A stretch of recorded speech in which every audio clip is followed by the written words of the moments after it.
Good morning once again to all of you. இன்றையுடைய நம்மளுடைய first அஜெண்டாவாகிய இந்த கேஸ் லா digest அந்த ஆஸ்பெக்டை நம்ம பார்ப்போம். ஸோ இனிஷியலாக நான் உங்களுக்கு என்ன சப்ஜெக்ட்ன்றது facts of the case and decision of the court இது எல்லாத்தையும் உங்களுக்கு எக்ஸ்பிளைன் பண்ணுறேன். பிறகு நம்ம டிஸ்கஷனை நம்ம வச்சுக்கலாம். ஸோ இன்றைய டிஸ்கஷனில் கேஸ் லா டைஜஸ்ட் அதில் பார்த்தீங்கன்னா நம்ம பார்க்க போகிற கேஸ்லாம் இந்த Balaji trading company versus the assistant commissioner state taxes. நம்ம Tamil Nadu state taxes assistant commissioner இருக்கார் இல்லையா, அவருக்கும் பெட்டிஷனர் ஆகிய பாலாஜி ட்ரேடிங் கம்பெனிக்கு இடையிலான விஷயத்தை தான் பார்க்க போகிறோம். இதில் முக்கியமாக சொல்லணும் அப்படின்னு சொல்லி பார்த்தீங்கன்னா, இவங்க வந்து இந்துஸ்தான் யூனிலிவர் லிமிடெட் கம்பெனி இருக்கு பார்த்தீங்களா, அந்த கம்பெனியே எந்த கம்பெனின்னு தெரியல, நான் எக்ஸிஸ்டன்ஸ் அப்படின்ற மாதிரி இவங்க ஆஃபீஸர் அதை இன்டர்பிரேட் பண்ணி அவங்க ஆர்டரை பாஸ் பண்ணியிருக்காங்க. ஈவன் நம்மளுடைய பெட்டிஷனர் அந்த பில்ஸ் எல்லாம் சப்மிட் பண்ணி கூட அவங்க வந்து கம்பெனி நான் எக்ஸிஸ்டன்ஸ் அப்படின்ற மாதிரியான தெரியாத நிறுவனம் அப்படின்ற நிறுவனம்ன்ற அடிப்படையில் ஆர்டரை பாஸ் பண்ணி டிமாண்ட் ரைஸ் பண்ணியிருக்காங்க. இதுக்கு கோர்ட்டு ரொம்ப கடினமாகவே இந்த விஷயத்த சொல்லி ஏன் இவ்வளவு ஒரு நெக்லிஜென்ஸ் இருக்கணும், அதை வந்து பேசிக் கேர் எதுவும் இல்லாமல் பெரிய நிறுவனத்தை கூட தெரியலன்னு சொல்லி எப்படி நீங்கள் ஆர்டர் பாஸ் பண்ணலாம் அப்படின்னு சொல்லி இருந்திருக்கிறாங்க. ஸோ இந்த கேஸை பற்றி பார்க்குறப்போ ஆக்சுவலாக நம்மளுடைய அந்த ஆர்டர் ரெஃபரன்ஸ் நம்பர் இங்கே போட்டிருக்கோம். 4/4/2025 கடந்த ஏப்ரல் 2025 அப்போ போடப்பட்ட அந்த டிமாண்ட் ஆர்டரை சேலஞ்ச் பண்ணி தான் இந்த கேஸே நம்ம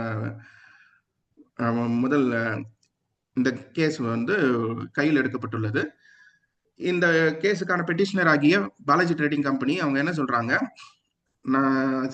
இந்துஸ்தான் யூனிலிவர் லிமிடெட்ல இருந்து எடுக்கப்பட்ட இன்புட் கிரெடிட்டுக்கான டாக்ஸ் இன்வாய்சஸ் இது எல்லாத்தையும் ப்ரொடியூஸ் பண்ணியிருக்காங்க. பண்ணிட்டு எனக்கு 1920 ஃபைனான்சியல் இயர் 1920க்கான டிரான்சாக்ஷன் இது, அந்த டிரான்சாக்ஷனுக்கான இன்புட் கிரெடிட் கொஸ்டின் ஆனப்போ அந்த இன்புட் கிரெடிட்டுக்கான ப்ரூஃபா இவங்க இந்த இந்துஸ்தான் யூனிலிவர் லிமிடெடுடைய டாக்ஸ் இன்வாய்சஸை ப்ரொடியூஸ் பண்றாங்க. இப்போ என்ன பண்ணி ரெஸ்பாண்டன்ட் நம்ம டிபார்ட்மெண்ட் என்ன சொல்றாங்கன்னா, ஷோகாஸ் நோட்டீஸ் என்ன அடிப்படையில் இஷ்யூ பண்றாங்க அப்படின்னு பார்த்தீங்கன்னா, இந்துஸ்தான் யூனிலிவர் லிமிடெட் ஹெச்யூஎல் இவங்க நம்மளுடைய அன்றாட பயன்படுத்தக்கூடிய பொருட்கள் நிறைய நமக்கு சப்ளை பண்றாங்க இல்லையா, அந்த எஃப்எம்சிஜி ப்ராடக்ட்ஸ்ன்னு சொல்லுவாங்க. அதனுடைய மெயின் இந்துஸ்தான் யூனிலிவர் லிமிடெட் வந்து இது ஒரு ஃபிக்டிஷியஸ் பிஸ்னஸ் என்டிட்டி, நான் எக்ஸிஸ்டன்ட் சப்ளையர். அதாவது பில் ட்ரேடிங் மாதிரி அதை காயின் பண்ணி நீங்க இந்துஸ்தான் யூனிலிவர் லிமிடெட் யாருன்னே தெரியல, நீங்க அவங்க கிட்ட இருந்து பர்ச்சேஸ் பண்ணதை போய் அதன் அடிப்படையில் இன்புட் கிரெடிட்லாம் எடுத்திருக்கீங்க அப்படின்னு சொல்லி இந்த பாலாஜி ட்ரேடிங் கம்பெனியை அவங்க வந்து பீனலைஸ் பண்ணி அவங்க டிமாண்ட் ஆர்டர் பாஸ் பண்ணியிருக்காங்க. So respondent pass the impugned order without considering the reply. இவங்க பாலாஜி ட்ரேடிங் கம்பெனில இருந்து ரிப்ளை கொடுத்துருக்காங்க, சார் இந்த பர்ச்சேஸ் பில்ஸ் பாருங்க, இதெல்லாம் வந்து ஹெச்யூஎல்ல இருந்து வந்தது, அதுக்கு அகேன்ஸ்டா பேமெண்ட் பண்ணியிருக்கேன், எல்லா ப்ரூஃபும் கொடுத்துருக்காங்க. இருந்தாலும் அதை பூராத்தையும் இக்னோர் பண்ணிட்டு இவங்க ஆர்டர் பாஸ் பண்ணியிருக்காங்க. கோர்ட் ஹஸ் செட் அசைட் இந்த ஆர்டரே செட் அசைட் பண்ணிடுச்சு and remanded back to respondent for fresh consideration. அதே AC assistant commissioner ST state taxes கிட்டே திரும்ப அந்த கேஸை திருப்பி எடுத்து நீங்கள் இந்த ஆர்டரை ரிக்வெஸ்ட் பண்ணிட்டு திரும்ப ஃப்ரெஷ் அசஸ்மெண்ட் பண்ணுங்க அப்படி சொல்றப்போ அதில் முக்கியமாக கோர்ட்டு ரொம்ப கவனமாக சொல்லியிருக்கு, எல்லாருக்கும் பிரபலமான ஒரு கம்பெனியே நீங்கள் தெரியலன்னு எப்படி சொல்லுவீங்க? ஸோ இது ஒரு பேசிக் கேர் எதுவுமே நீங்கள் எடுக்காமல் இந்த விஷயத்த வந்து டிசைட் பண்ணிருக்கீங்க, ஆனால் தயவு செய்து இதை ஃப்ரெஷ் கன்சிடர் பண்ணுங்கன்னு சொல்லி ஆஃபீஸருக்கு இதை ரிமாண்டட் பேக் டு தி ஆஃபீஸர்ன்ற மாதிரியான ஆர்டர் பாஸ் பண்ணியிருக்காங்க. Petitioner is directed to submit additional reply if any with supportive documents within 2 weeks. So பெட்டிஷனருக்கும் என்ன நேரம் கொடுக்குறாங்கன்னா, இந்த ஆர்டர் கேஷ் பண்ணிட்டு 2 வாரத்துக்குள்ள தேவையான அடிஷ்னல் டீட்டெயில்ஸ் எல்லாத்தையும் நீங்கள் ஃப்ரெஷ்ஷாக சப்மிட் பண்ணுங்க அப்படின்னு சொல்லிட்டு, அதன் அடிப்படையில் respondent is directed to consider the reply and shall issue a clear 7 days notice. அந்த ரிப்ளை வந்த பிறகு பாலாஜி ட்ரேடிங் கம்பெனில இருந்து ரிப்ளை வந்த பிறகு நீங்க ஒரு 7 நாள் கிளியர் நோட்டீஸ் கொடுத்து பர்சனல் ஹியரிங் ஆப்பர்ச்சுனிட்டி கொடுத்து பெட்டிஷனருடைய எல்லா விதமான கிரவுண்ட்ஸ் ஆஃப் அப்பீலையும் ஹியர் பண்ணி கேட்டு நீங்க அந்த கேஸ்ல டிசைட் பண்ணணும், ஃப்ரெஷ்ஷா டிசைட் பண்ணணும்னு சொல்லி இந்த கோர்ட்டு இந்த கேஸை முடிச்சு வைக்குது. ஸோ இதுல மூலமா என்ன புரிஞ்சுக்கலாம் அப்படின்னு சொல்லி பாத்தீங்கன்னா, நம்ம சில பிரபலமான நிறுவனங்கள் அதனுடைய டாக்குமெண்ட்ஸை நாம ஆபீசருங்களுக்கு சப்மிட் பண்றப்போ அதை ஆபீசர் வெறுமனே நம்ம வந்து ஃபிக்டிஷியஸ் கம்பெனி, இது வந்து ஊர் பேர் தெரியாத கம்பெனி அப்படின்னு சொல்லி அந்த இன்புட் கிரெடிட்டை அவங்க ரிஜெக்ட் பண்ண முடியாது அப்படின்றது தான் இதனுடைய ஃபைண்டிங்ஸா இருக்குது. ஆனா இது எல்லாமும் பாத்தீங்கன்னா இந்த ஆர்குமெண்ட்ஸ் எல்லாமே நமக்கு எது வரைக்கும் தாங்கும் அப்படின்னு சொன்னா நம்ம டிசம்பர் 2021 வரைக்கும் தான். ஏன்னா அது வரைக்கும் தான் இந்த 2B இன்ட்ரடியூஸ் ஆகாம இருந்தது. 2B இன்ட்ரடியூஸ் ஆன பிறகு, ஏன்னா இந்த கேசஸ் பூராவும் பாத்தீங்கன்னா 2Aல ப்ராப்பரா டைமுக்கு வராதது, அதனால நம்ம அந்த லேட்டர் பாயிண்ட் ஆஃப் டைம்ல நம்ம கொடுத்த சர்க்குலர்ல அதுக்கான எவிடன்சஸ் இல்ல டிக்ளரேஷன் இதெல்லாம் கொடுத்து நம்ம அந்த இன்புட் கிரெடிட்டை என்ஷூர் பண்ணிக்கக்கூடிய அந்த அதன் அடிப்படையில் ஏற்பட்ட கேசஸ் தான் சொல்லலாம். ஸோ இப்போ இந்த டாக்குமெண்ட்ஸ் எல்லாம் இது நம்ம tax invoices, payments related documents எல்லாம் நம்ம ப்ரொடியூஸ் பண்றதெல்லாம் ஒரு சப்ஸ்டான்ஷியல் எவிடன்ஸ் தான் அப்படின்றது தான் நம்மளுடைய சிச்சுவேஷன் 2021 வரைக்குமாக இருந்தது, அன்டில் 2B இன்ட்ரடியூஸ் ஆகிற வரைக்கும். ஸோ 2B இன்ட்ரடியூஸ் ஆன பிறகு த லா ஹஸ் பீன் சேஞ்ச்டு. அப்புறமா நமக்கு வந்து அந்த 16(2AA) நம்ம இன்ட்ரடியூஸ் ஆச்சு. அதுல 2Bல வந்திருக்கிற அளவுக்கு தான் நம்ம கிரெடிட் எடுக்க முடியுன்ற விஷயங்கள்லாம் வந்துச்சு. அதுக்கு பிறகு நம்ம ரூல் 37A வந்துச்சு, பேமெண்ட் ஆயிருக்கணும் அப்படின்றது பிஃபோர் 30th செப்டம்பர் ஆஸ்பெக்ட்லாம் வந்துச்சு இல்லையா. இதெல்லாம் ப்ராஸ்பெக்டிவ்ல நடந்த விஷயம். பட் பழைய ஃபைனான்சியல் இயர் அன்டில் 2021 பார்த்தீங்கன்னா நமக்கு இந்த சப்ளையருடைய டாக்குமெண்ட்ஸு, அதாவது பேமெண்ட் ரிலேட்டட் திங்ஸ், தென் டிக்ளரேஷன், இதெல்லாம் தான் வந்து சப்ஸ்டான்ஷியல் எவிடன்ஸாக இருந்தது இன்புட் டேக்ஸ் கிரெடிட் எடுப்பதற்கு. ஸோ அதன் அடிப்படையில் தான் இந்த பெட்டிஷனரும் பாலாஜி ட்ரேடிங் கம்பெனியும் ப்ரொடியூஸ் பண்ணியிருக்காங்க. பட் டிபார்ட்மெண்ட் வெறுமனே வந்து இந்த கம்பெனி ஊர் பேர் தெரியாத கம்பெனி அப்படின்னு சொல்லி ஆர்டர் பாஸ் பண்ணியிருந்திருக்காங்க. அதை தப்புன்னு சொல்லி கோர்ட்டு திரும்பவும் அந்த ஆஃபீஸர் போட்ட ஆர்டரை செட்டிசைட் பண்ணி கேன்சல் பண்ணிட்டு அசஸ்மெண்ட்டை ஃப்ரெஷ் அசஸ்மெண்ட் பண்ணணும்னு சொல்லி முடிவு எடுத்திருக்கிறாங்க.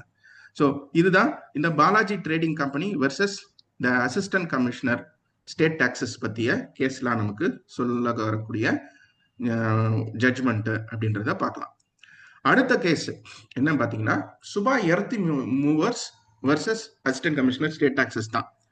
இது பர்டிகுலரா இந்த கன்சல்டன்ட்ஸ் இருக்காங்க இல்லையா, டாக்ஸ் பிராக்டிஷனர்ஸ் சொல்லக்கூடிய கன்சல்டன்ட்ஸ் இருக்காங்க இல்லையா, இவங்களுக்கு ஒரு முக்கியமா கவனிக்க வேண்டிய ஒரு அம்சமா இருக்கு. இதுல என்ன நடந்துருச்சுன்னா, அந்த கன்சல்டன்ட் அவருடைய வேலை பலன் காரணமாகவோ இல்ல அவரு சரியா இந்த பர்டிகுலர் ஷோகாஸ் நோட்டீஸ் ஹேண்டில் பண்ண தெரியலையோ இந்த ரெண்டு விஷயத்தால அவரு கொடுத்த ரிப்ளை இரலவெண்ட் ரிப்ளை ஆகி போச்சு. இந்த இரலவெண்ட் ரிப்ளையின் அடிப்படையில டிபார்ட்மெண்ட் வந்து ஒரு ஆர்டர் பாஸ் பண்ணிடுச்சு. இதனால இந்த பர்டிகுலர் டாக்ஸ் பேயர் பாதிப்படைகிறார் இல்லையா.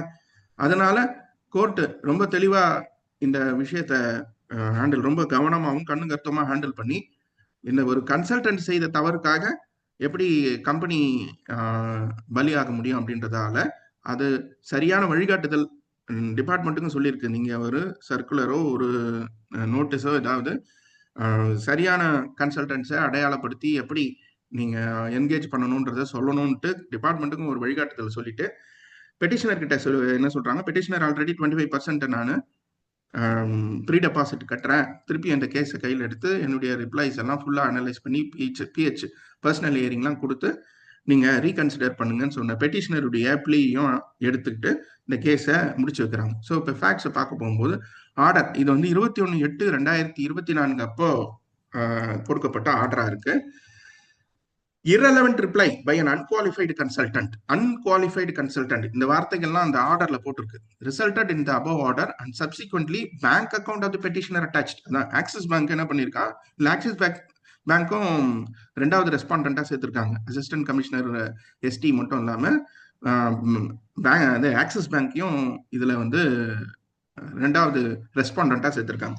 Petitioner is Subha earth movers. So என்ன ஆயிடுச்சுன்னா இது ஆர்டர் பாஸ் ஆகி அந்த ஆர்டர் இதுக்கு ரெக்கவரி ப்ரொசீடிங்ஸ் போய் ரெக்கவரி ப்ரொசீடிங்ஸில் பேங்க்குக்கு அட்டாச்மெண்ட் போயிட்டு இருக்குது. இது எல்லாமே எதனால அடிப்படையில நடந்திருக்குன்னா, இந்த கன்சல்டன்ட் தெரியாம ஏதோ ஒரு சம்பந்தமில்லாத ரிப்ளைய ப்ரொடியூஸ் பண்ணதால ஆயிப்போச்சு ஆக்சுவலா. So court condemns the ill act of the unqualified consultant. பாருங்க, இல் ஆக்ட், ஒரு தவறான ஒரு நடவடிக்கை இந்த அன்குவாலிஃபைடு கன்சல்டன்ட் செய்த விஷயத்த கோர்ட் வன்மையா கண்டிச்சிருக்கு. And directed the respondent department, நம்ம அசிஸ்டன்ட் கமிஷனர் ஸ்டேட் டாக்ஸஸ் இருக்கு இல்லையா, அவங்கள to issue a note or circular to the assessee. அசஸ்சிக்கு ஒரு தெளிவான வழிகாட்டுதலை கொடுங்க. To engage consultants and get advice from qualified consultants.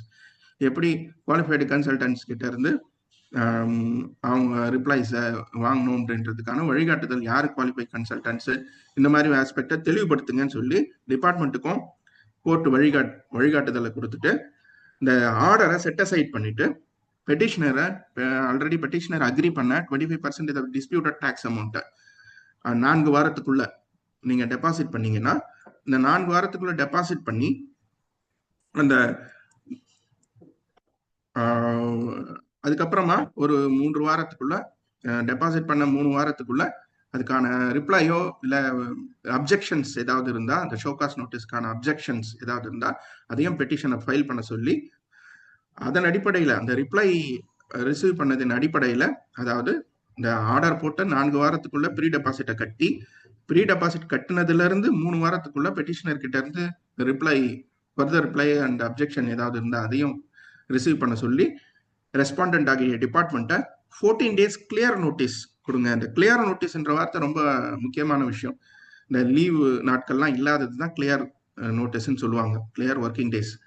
14 days clear notice கொடுத்து பர்சனல் ஹியரிங் ஃபிக்ஸ் அப் பண்ணி நீங்க இந்த கோர்ட்டை திரும்பவும் ஹியரிங் எடுத்து நீங்க அதனுடைய மெரிட்ஸ் எல்லாம் அனலைஸ் பண்ணி அதை வந்து டிஸ்சார்ஜ் பண்ணுங்க, பாசிட்டிவ்லி டிஸ்சார்ஜ் பண்ணுங்கன்னு சொல்லியிருக்காங்க.